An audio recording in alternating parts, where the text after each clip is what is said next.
Halo semuanya, kali ini kita akan membahas lagi tentang yang namanya pemrograman dasar.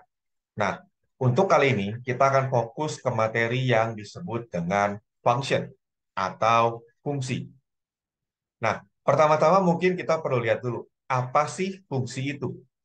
Jadi fungsi adalah satu kumpulan baris program yang sengaja dipisahkan dari program utama atau main class untuk mengerjakan tugas tertentu.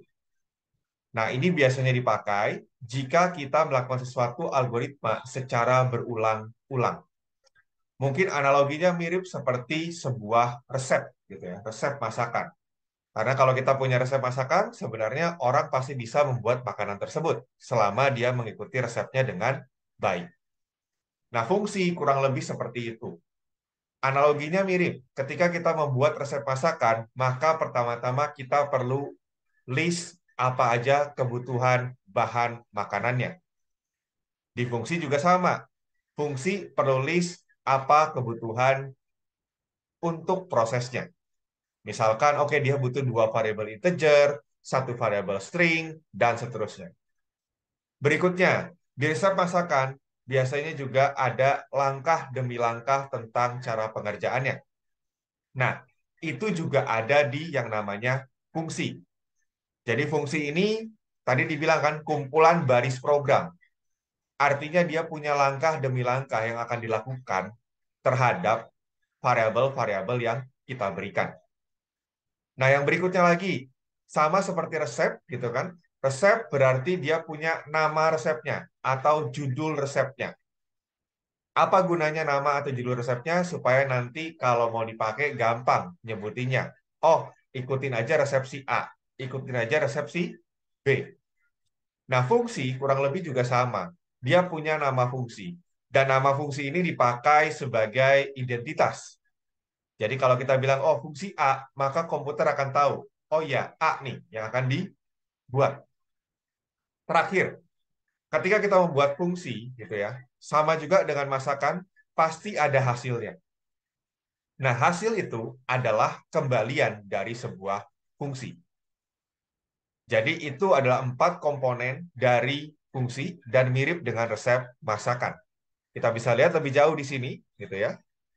Jadi pertama, gitu kan, tadi dibilang adalah list daftar kebutuhan resep masakannya. Nah, kalau di sini berarti ada disebut dengan daftar parameter. Parameter ini kayak gimana sih? Ini mirip dengan variabel. Jadi sama seperti kita punya kumpulan variabel.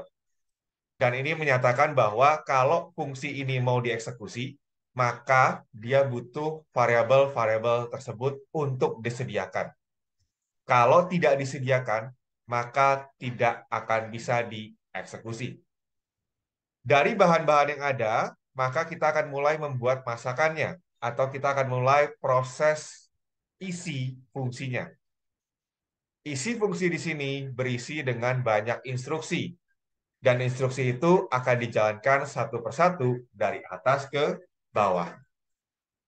Ketika dia masuk instruksi di sini, berarti dia akan memproses bahan makanan yang kita punya. Berarti dia sudah mengenal variabel-variabel apa saja yang ada di parameter ini. Lalu berikutnya terakhir, dia akan mengembalikan sebuah hasil. Nah, hasil ini misalkan kalau dalam resep berarti adalah masakannya, gitu ya. Nah, di sini kita harus menentukan dari variabel mana hasil tersebut akan dikembalikan. Nah, ketika kita mengembalikan hasil, kita juga harus sepakat tipe kembaliannya apa. Apakah tipenya integer, apakah tipenya boolean, dan seterusnya. Mirip seperti kalau kita bikin resep masakan, gitu kan. Hasil masakannya kita perlu tentukan. Dia mau disimpan di mana? Apakah bisa pakai piring, bisa pakai mangkok, atau bisa pakai cobek, gitu ya. Jadi bisa macam-macam. Nah, kalau di Java, gitu ya, ada tambahan lagi yang disebut dengan function type. Alias di sini untuk menentukan siapa saja yang boleh akses fungsi ini. Oh ya, sebelumnya juga ya, fungsi juga punya nama ya. Tadi juga dijelaskan di awal itu untuk identitas. Jadi kalau kita panggil oh fungsi A, maka komputer akan tahu fungsi mana yang akan dieksekusi. Di Python kurang lebih sama gitu ya. Yang tidak ada adalah function type dan return type. Jadi kalau di Python biasanya sih bisa diakses oleh semuanya gitu ya. Dan return type-nya itu otomatis akan implisit. Ingat di Python tidak ada yang namanya tipe data. Oke. Nah, di sini kita akan lihat satu persatu ya. Pertama dari yang namanya function type. Jadi di sini ini untuk mendefinisikan cakupan penggunaan dari function yang dibuat. Ada beberapa nilai gitu ya. Pertama ada private, public, no keyword, dan protected. Pertama kalau private berarti dia hanya bisa diakses di file itu saja gitu ya. Di program itu saja atau di kelas itu saja gitu ya. Kalau public berarti bisa diakses oleh banyak kelas atau banyak file. Oke. Kalau no keyword itu berarti kita tidak menuliskan apapun di sana gitu ya. Maka ini bisa diakses atau dipanggil oleh semua kelas yang ada, tetapi harus masih dalam sebuah package.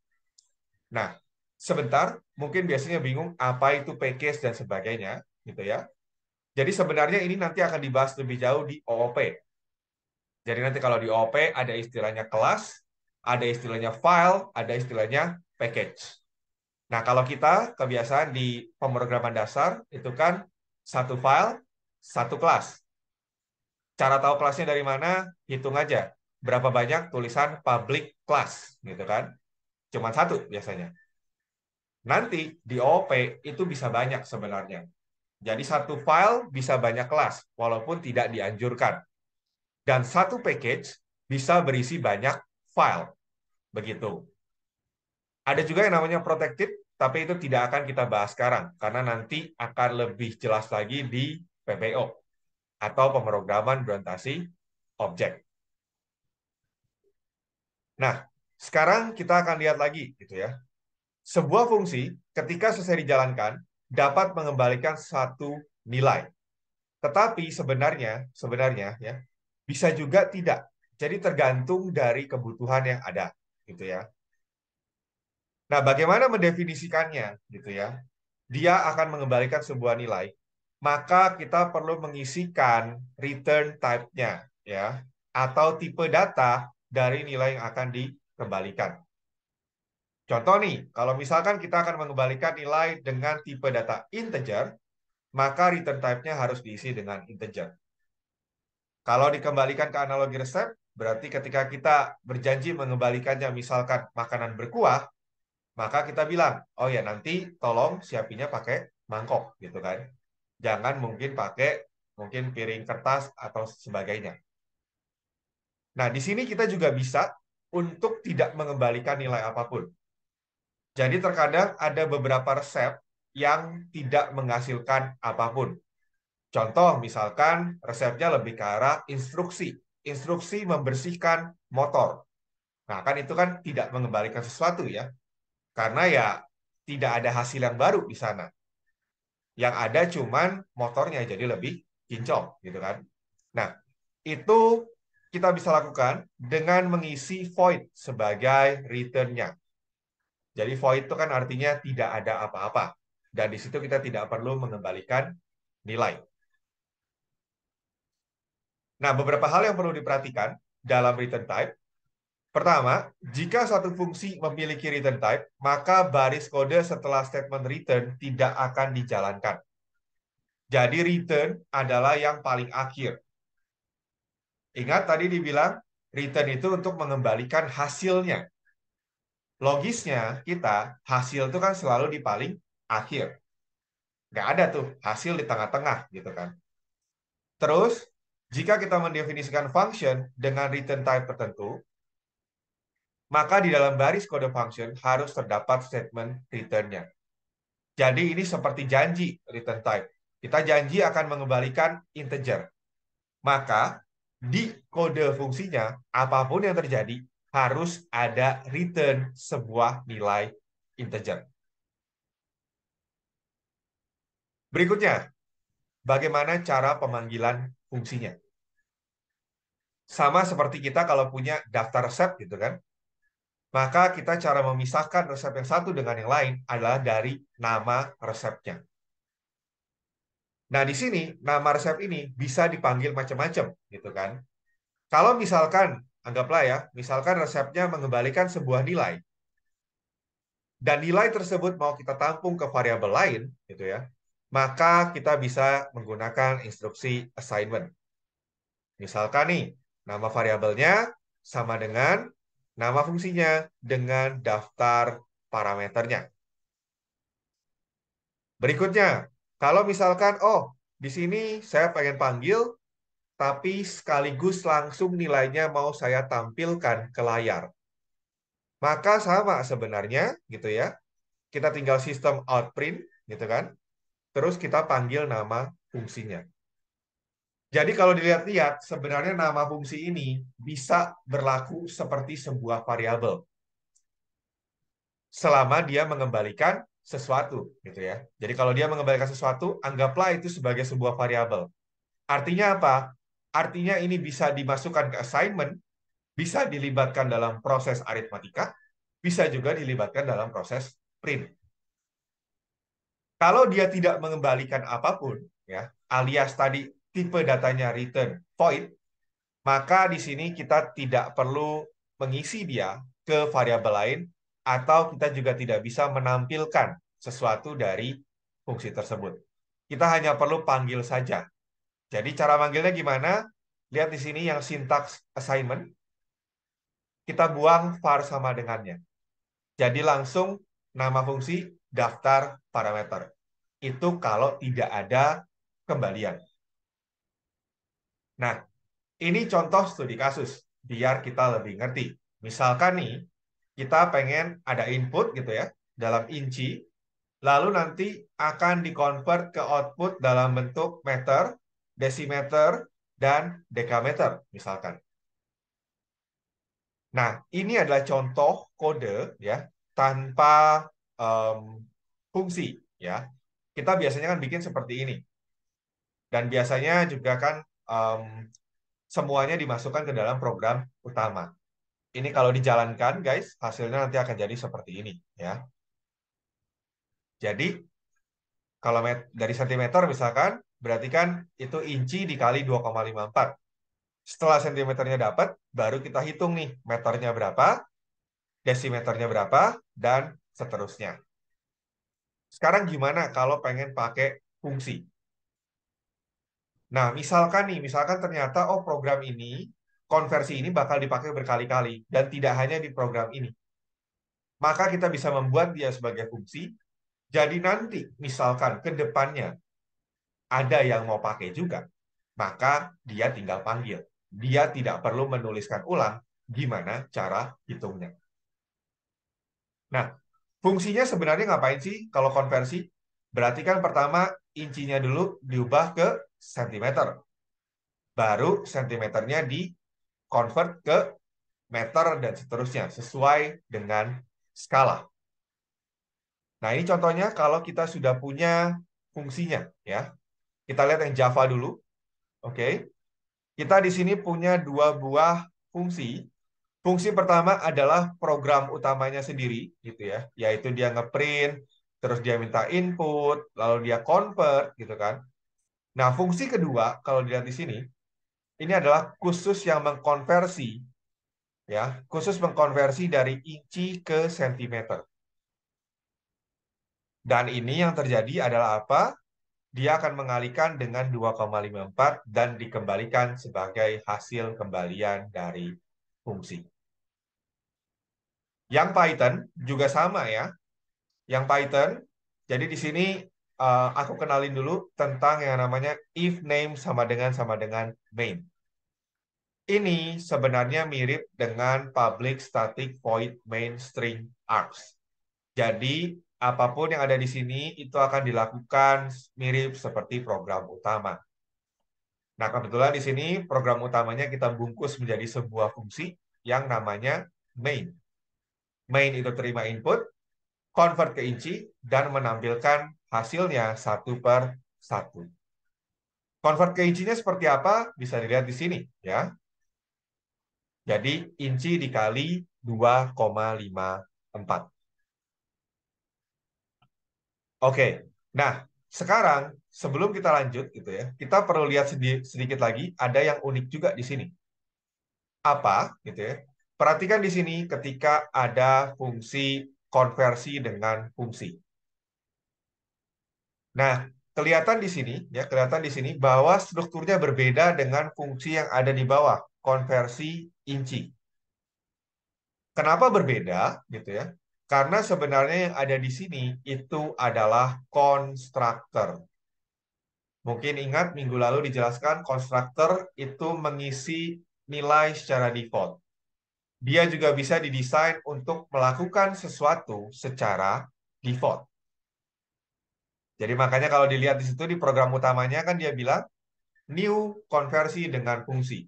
Jadi membuat sebuah benda baru yang namanya konversi dengan fungsi. Dan itu akan otomatis memanggil konstruktor. Dan konstruktornya tadi minta input gitu kan. Lalu memprosesnya menampilkan dalam berbagai bentuk. Nah, di sini kalau dilihat bedanya nih konstruktor sama fungsi pada umumnya apa? Pertama, dia tidak ada pengembalian nilai apapun. Dan kita nggak perlu tulis void di sana karena pasti dia tidak akan mengembalikan apapun. Sisanya masih bisa sama. Jadi kita bisa punya namanya gitu ya. Lalu kita juga bisa punya parameter, cuman kebetulan di sini tidak ada gitu ya. Dan kita punya isi dari fungsinya dan kita juga punya kembaliannya. Kebetulan kalau konstruktor itu tidak ada kembalian, berarti tidak perlu return. Begitu. Nah, ini contoh fungsi lainnya untuk pada Java gitu ya. Jadi misalkan nih kita punya function example 1. Yang paling atas lihat di sini namanya function example 1. Ini adalah salah satu kode yang menyatakan bahwa bagian ini disebut dengan constructor. Artinya ini pasti akan dijalankan ketika function example 1 dibentuk menjadi sebuah benda. Terus ketika dia dijalankan, apa yang dilakukan? Dia akan mencetak angka 1, 2, 3. Kita lihat cetak angka ngapain? Cetak angka berarti menerima 3 buah variabel in A, in B, in C. Lalu menampilkan nilai A-nya, menampilkan nilai A plus B, dan menampilkan nilai A, B, C. Berarti kalau kita masukin 1, 2, 3, seharusnya dia akan menampilkan 1 untuk yang baris A, A plus B jadinya 3 karena 1 plus 2. A plus B plus C berarti jadinya 6 karena 1 plus 2 plus 3. Nah, di sini kalau dilihat juga ada program utama. Program utama itu juga sebenarnya adalah sebuah fungsi. Tapi di sini ada embel-embel yang namanya static. Artinya dia akan dijalankan tanpa perlu dibentuk sebuah objeknya. Penjelasan lebih jauh tentang statik nanti kita akan lihat di OOP sebenarnya ya. Jadi di sini program utamanya akan memanggil sebuah benda atau membentuk sebuah benda dari function example. Ketika benda function example terbentuk, maka dia akan otomatis memanggil yang namanya cetak angka. Dan cetak angka akan otomatis mengisi nilai-nilai yang ada di sini untuk ditampilkan. Dia juga punya fungsi-fungsi lain, misalkan di sini double hitung luas segitiga. Ketika kita butuh hitung luas segitiga, berarti kita butuh alas dan tinggi. Tanpa dua itu tidak bisa dihitung luas segitiganya. Maka sebagai parameter, dia butuh alas dan tinggi. Berikutnya, prosesnya ngapain? Berarti hasil sama dengan alas kali tinggi bagi 2. Setelah itu dikembalikan sebagai kembalian dari fungsi. Kita juga bisa, misalkan, oke, sekarang kita pengen bikin sebuah fungsi untuk menampilkan hello. Dia tidak butuh apapun, ya, bahan-bahannya, karena dia cuma menampilkan hello, ya. Berarti di sini tinggal kita return saja. Return hello-nya sebagai hasil kembalian dari fungsi. Nah, mungkin nanti kalau kalian coba googling dan sebagainya, itu mungkin ada akan menemukan istilah-istilah seperti ini. Ada yang disebut dengan parameter dan ada yang disebut dengan argumen. Pertanyaannya mungkin adalah apa bedanya dari dua ini? Karena biasanya keduanya ini terkait erat dengan yang namanya fungsi. Pertama, parameter ini adalah janji, ya. Janji di sebuah resep. Jadi kita bilang kalau misalkan resep ini mau dijalankan, dia butuh dua integer, lalu dia butuh tiga string misalkan. Nah, itu adalah parameternya, gitu ya. Jadi janji, ya, dan itu nanti dijalankan. Ketika fungsinya dijalankan, dia akan mengikat ke variabel-variabel tersebut. Jadi kalau kita bilang A sama B, maka nanti di dalam fungsinya itu dia akan memproses A dan B. Berikutnya ada yang disebut dengan argumen. Argumen ini berarti nilai yang dikirimkan pada saat pemanggilan fungsi. Perhatikan tadi kita buat fungsi add gitu ya.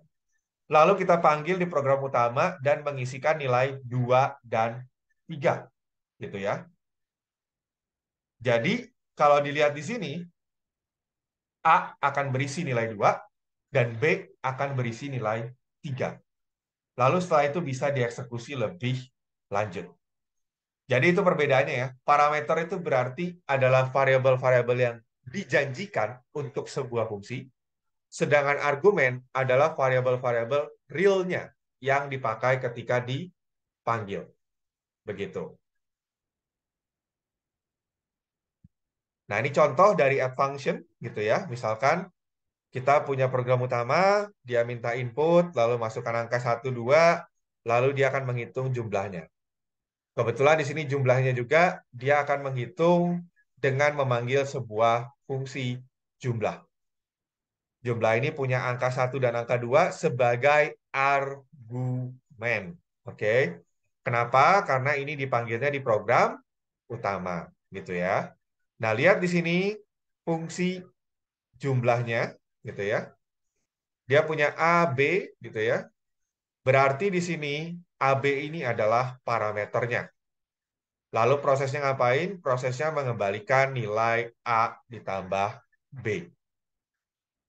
Perhatikan di sini fungsinya tidak ada eh, public, private, dan sebagainya. Dan juga dia ada tambahan embel-embel statik. Jadi kalau ada statiknya, itu artinya dia bisa dipanggil tanpa perlu dibentuk menjadi sebuah objek. Gitu ya. Tanpa perlu pakai embel-embel new. Gampangnya gitu aja.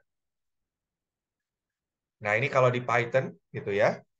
Jadi kalau di Python berarti sama kurang lebih kita punya program utama, lalu dia akan memanggil fungsi jumlah dan jumlah itu akan menambahkan A dan B. Perhatikan angka 1, angka 2 adalah argumen karena ini adalah ketika dia beneran dipanggil. Sedangkan A, B di sini adalah parameter karena ini adalah janjinya ketika membuat sebuah resep. Oke, kurang lebih seperti itu. Nah, mungkin supaya kita lebih mengerti tentang yang namanya fungsi, kita akan coba di Python tutor, tapi yang versi Java, gitu ya. Jadi misalkan nih di sini anggaplah saya punya integer A sama dengan 10. Lalu saya punya juga integer B sama dengan 5. Nah, di sini saya ingin menambahkan sebuah fungsi ya. Jadi saya tulis seperti ini, statik, misalkan fang 1. Lalu di sini kita bilang, oke dia butuh em, dua buah parameter. Berarti in A, gitu kan. Lalu in B. Lalu di prosesnya ngapain nih? Di prosesnya anggaplah kita bilang, oke, dia akan mengembalikan hasil A ditambah B. Karena ini adalah penambahan integer, maka janji kita di sini adalah dia akan mengembalikan sebuah integer. Lalu misalkan nih, kita bikin fungsi lain, misalkan static print. Print. Lalu di sini ada nilai A. Dan di sini ketika kita masukkan, kita bilang, oke, di sini maka dia akan system.out.println A. Lalu berikutnya misalkan kita bikin lagi static int fang2. Fang2, misalkan dia menerima 3 buah bilangan, yaitu int A, int B, dan int C. Lalu di sini misalkan prosesnya adalah dia anggaplah membuat variabel namanya D. D itu adalah hasil function 1 dari A dan B. Lalu berikutnya setelah itu dia mereturn atau mengembalikan hasil dari function satu lagi. Dia panggil function satu lagi. Tapi di sini adalah C dan D. Oke, mungkin biar tidak bingung, di sini di program utama kita ganti jadi variabelnya adalah X dan Y. Lalu dia akan panggil, pertama, misalkan kita bikin variabel hasil satu, itu diambil dari function satu A, B. Lalu berikutnya kita bilang, oke, print untuk nilai A, gitu kan. Terus berikutnya lagi kita bilang print untuk nilai B. Terus kita bilang lagi di sini, misalkan, oke, integer hasil 2, gitu kan, sama dengan fang2 dari A, B, C. Nah, di sini kan kebetulan kita tadi udah diganti ya, bukan AB lagi, tapi jadi X dan Y. Berarti di sini jadinya X, Y, di sini X, ya kan? Terus di sini Y. Bentar, tambahin baris baru biar enak. Lalu di sini juga sama ya. Nah, di sini X, Y, kita harusnya butuh satu lagi ya, satu angka lagi. Anggap aja kita bikin angka namanya 2. Oke. Oke, kurang lebih seperti ini program utamanya. Dan kita akan jalankan. Oke, berarti pertama-tama kita akan visualize execution. Kita tunggu gitu ya untuk runningnya. Oke, nah di sini ada, oh ya, di sini kita lupa menambahkan kata kunci void ya. Jadi di sini kita harus menambahkan void karena dia tidak mengembalikan apapun. Maka kita print, kita eksekusi lagi. Kita tunggu. Oke, ya ini gara-gara tadi ada error. Oke, pertama-tama dia bilang X diisi dengan 10 ya. X diisi dengan 10, lalu Y diisi dengan 5. Kalau kita next, berarti kita punya, sebentar, oke, variabel X diisi dengan 10, gitu kan? Dan setelah itu kita juga akan punya Y diisi dengan 5. Setelah itu dia bilang bahwa hasil sama dengan function 1 untuk X dan Y. Berarti dia akan memanggil function 1. Perhatikan yang terjadi, kita lihat. Berarti akan ada satu buah dimensi baru gitu ya untuk memanggil function 1. Dan lihat di sini tadi kita masukkan X akan berperan sebagai A dan Y akan berperan sebagai B. Berarti tadi X-nya berapa? 10. Berarti A-nya akan jadi 10. Y-nya tadi 5. Berarti B-nya akan jadi 5. Dia bilang return A plus B. Berarti yang di return adalah 15. Ya kan? 15 ini akan dikembalikan kemana? Dia akan kembali sebagai hasil dari function 1 X, Y. Berarti ini akan disimpan di yang namanya hasil 1. 15. Terus berikutnya print X. Maka dia akan masuk ke fungsi print ya. Dan X ini akan menggantikan nilai A-nya. Tadi X-nya berapa? 10. Berarti A-nya akan jadi 10. Lalu di print.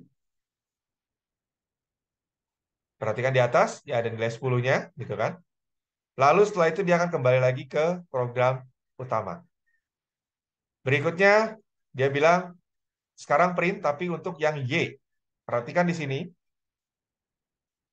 nilai A-nya berubah ya, karena A-nya akan diisi dengan nilai Y. Y-nya berapa? 5.